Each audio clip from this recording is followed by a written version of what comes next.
Hi friends, welcome to రేమచ్ YouTube channel. Mumbai Indians తోటి రోహిత్ శర్మ ప్రయాణం అయితే ముగిసిందని మాజీ క్రికెట్ ఆకాష్ చోప్రా అయితే చెప్పడం జరిగింది. అసలు ఆకాష్ చోప్రా వచ్చేసరికి రోహిత్ శర్మ గురించి ఏమని చెప్పాడు, అది ముంబై ఇండియన్స్ జట్టులో కొనసాగుతాడా లేదా అనే విషయాల గురించి పూర్తి డీటెయిల్ తెలుసుకునే ముందు మా ఛానల్ సబ్స్క్రైబ్ చేసుకోండి. పక్కన ఉన్న బెల్ ఐకాన్ మాత్రం అయితే క్లిక్ చేసి పెట్టుకోండి. ఫర్దర్గా మీ వీడియోలో అప్లోడ్ చేసినప్పుడు మీకు నోటిఫికేషన్ వస్తుంది. ఐపీఎల్ 2025 మెగా ఆక్షన్ ముందే ముంబై జట్టు నుంచి రోహిత్ శర్మ వీడుతాననేది ప్రచారం అయితే జోరుగా, అంటే చాలా జోరుగా సాగుతుందని కూడా తెలిసిన విషయమే. ఇప్పటికే అతను వేలంలో వస్తే ఎంత ఖర్చు అయినా పెట్టి ఫ్రాంచైజీ కొనుగోలు చేస్తామని అయితే చెప్పడం జరిగింది. ఇటీవల ఒక ఫ్రాంచైజీ మాత్రమైతే రోహిత్ శర్మ కోసం 50 కోట్లు పెట్టి కొనుగోలు చేయడానికైనా మేము సిద్ధంగా ఉన్నట్లయితే ఇప్పటికే కొన్ని జట్లు అయితే ప్రకటించడం జరిగినాయి.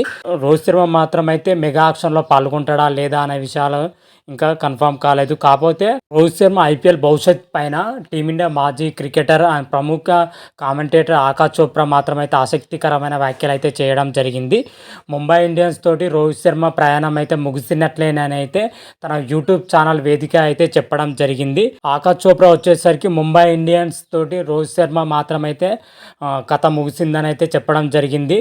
వచ్చే సీజన్లో వచ్చేసరికి ముంబై జట్టు రోహిత్ శర్మ వీడుతున్నట్లయితే దాదాపు కన్ఫర్మ్ అయిపోయినట్లయితే తెలుస్తుంది. ముంబై ఇండియన్ జట్టు రోహిత్ శర్మను రిటర్న్ చేసుకుంటుందా లేదా వదిలేస్తుందా అనేది అయితే క్లారిటీ అయితే లేదు అని నాకు మాత్రమైతే. కాకపోతే ఖచ్చితంగా వచ్చే ఐపీఎల్ సీజన్ మాత్రమైతే ముంబై ఇండియన్స్ తోటి రోహిత్ శర్మ మాత్రమైతే కొనసాగడని అయితే ఆకాష్ చోప్రా అయితే చెప్పడం జరిగింది. రీసెంట్గానే గత ఐపీఎల్లో చూసుకుంటే రోహిత్ శర్మను పక్కన పెట్టి హార్దిక్ పాండ్యా కెప్టెన్ ఇవ్వడంలో అప్పుడే పెద్ద చర్చ జరిగిన విషయం కూడా తెలిసిందే. ఆ నిర్ణయం మాత్రమైతే రోహిత్ శర్మకి అయితే చాలా అంటే చాలా బాధ కలిగించింది. ఆ సీజన్లో కూడా రోహిత్ శర్మ అద్భుతంగానే రాణించాడు. కాకపోతే ముంబై ఇండియన్స్ రోహిత్ శర్మ మధ్య విభేదాలు అయితే అప్పటి నుంచి ఏర్పడడం జరిగినాయి. ఈ తరుణంలోనే ఐపీఎల్ ప్రారంభానికి ముందు మాత్రమైతే ముంబై జట్టుని విడుతున్నట్లయితే జోరుగా అయితే ప్రచారం సాగడం జరిగింది.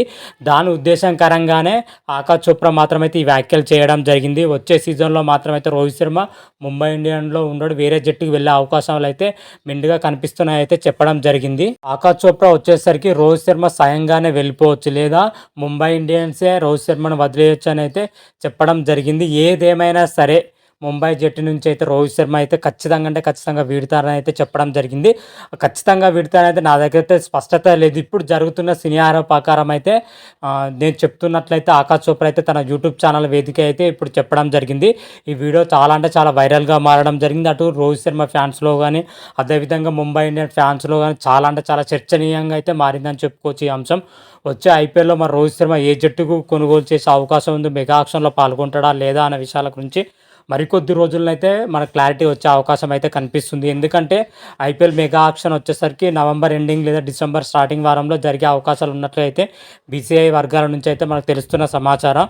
అప్పుడు మాత్రమైతే రిటర్నింగ్ లిస్ట్ పైన, రిలీజ్ లిస్ట్ పైన ఒక క్లారిటీ వచ్చేస్తుంది. అప్పుడు మాత్రమైతే ముంబై జట్టుతో రోహిత్ శర్మ కొనసాగుతాడా లేదా, మరి మెగా ఆక్షన్లో పాల్గొంటాడా లేదా అనే విషయం అయితే ఫుల్ క్లారిటీ అయితే అప్పుడైతే మనకు తెలిసిపోతుంది. ఇప్పుడు మనకి క్లియర్ కట్గా అయితే మరొక వీడియో అయితే చేసి అప్లోడ్ చేస్తాను.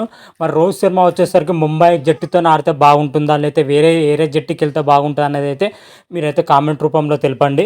అంతవరకు మీకు ఈ వీడియోగా నచ్చినట్టయితే లైక్ చేయండి, షేర్ చేయండి. మరిన్ని వీడియోల కోసం మా ఛానల్ సబ్స్క్రైబ్ చేసుకోండి. పక్కన ఉన్న బెల్ ఐకాన్ మాత్రమైతే క్లిక్ చేసి పెట్టుకోండి. ఫర్దర్గా మీ వీడియోలో అప్లోడ్ చేసినా మీకు నోటిఫికేషన్ వస్తుంది.